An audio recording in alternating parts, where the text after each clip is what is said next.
Hey everybody, welcome back to a 40k journey. My name is Nate, and today we are going to be painting a 2nd edition Grey Knight Terminator. I haven't painted one of these guys in a long time. It was pretty cool to get a pair of them on eBay. And yeah, it's been a little while since I have painted a pewter model. This guy is heavy, way heavier than the plastic models I've been dealing with.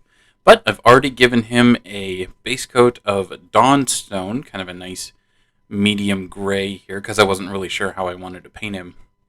But I decided to go with the newer Grey Knight paint scheme, starting with a overcoat of Runefang Steel, just all over the model. Because I like the way the new Grey Knights look. I like this classic look too, but you got to be kind of careful when you're painting these older models. There's a lot of nooks and crannies in the pewter that can be a little hard to deal with. You got to watch out for what you're doing. But it is kind of cool to take a step back to when I first got into Warhammer 40k in 2nd edition. So now I'm going back over the Runefang Steel with Nuln Oil to get in all those nooks and crannies and give us those nice shades. Looking good. Now, I'm going to come in with Retributor Armor and do the gold. It looks fantastic on this model. It's got lots of parts that lend itself really well to gold trim. Like it's got a cord on all of the armor borders. I wasn't sure what to paint the Crux Terminatus on his left shoulder, but I went with gold. I think it turned out well. Now I'm going back over the gold with a bit of Agrax Earthshade to fill in some of those details. And yeah, this all the texture on here took the Agrax Earthshade really well. It looks spectacular when it's all finished.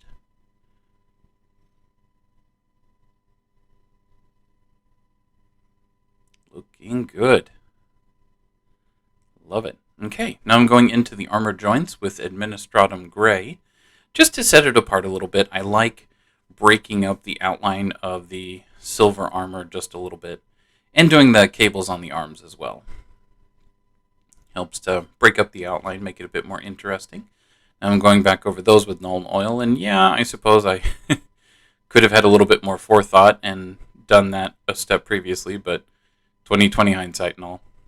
Okay, now I'm going in with Zandri Dust and painting the scroll work, the paperwork, and any bone parts, though I don't think there are any of those on this model. It's just purity seals and scroll work. And of course the tome, the Grey Knight symbol on his right shoulder. Okay, now I'm coming back with Morghast Bone to do some highlighting here. I may wind up doing some edge highlighting a little bit later with Ushabti Bone, but I'm not sure about that yet. Okay, now I'm coming in with Leadbelcher to work on his halberd a little bit. I'm not going to do the whole thing in Leadbelcher, just kind of some of the Stormbolter parts. Okay, I'm using Basilicanum Grey on part of the haft.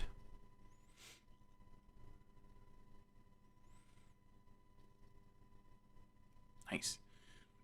And coming back with Retributor Armor for the other parts of the halberd. And yeah, again, I know I could have done this a previous step, but I wasn't convinced that I wanted to go this route with the halberd. But that turned out well. Now I'm going to use some Corvus Black on the Stormbolter case here. I'll come back later to highlight that, probably with Mechanicus Standard Grey or maybe even Dawnstone. Okay, doing good. And I'm not sure what I'm going to do with the blade of the halberd yet, so for now I'm just painting it with Ulthuan Grey, just because it's a nice light gray that will take a bunch of different patterns pretty well. So however I wind up doing it, the Ulthuan Grey will work for it. Okay, coming back in with Mephiston Red on the textured ribbed parts of the haft here. It was a little tricky with his hand. These older models don't hold their weapons perfectly. And I want to put some Mephiston Red on the Heraldric Shield here, So to make sure I get a straight line, I'm just putting a piece of Tamiya masking tape on there to ensure I get the line straight. Easy peasy. All right, now I'm just using a little Darkoath Flesh to fill in the gaps on the haft, on the red parts of the haft. There's more to do, but we're going to call that good for today. So thank you so much for joining me for another episode of a 40K journey. Please like and subscribe if you've enjoyed the video. Consider supporting the channel on Patreon.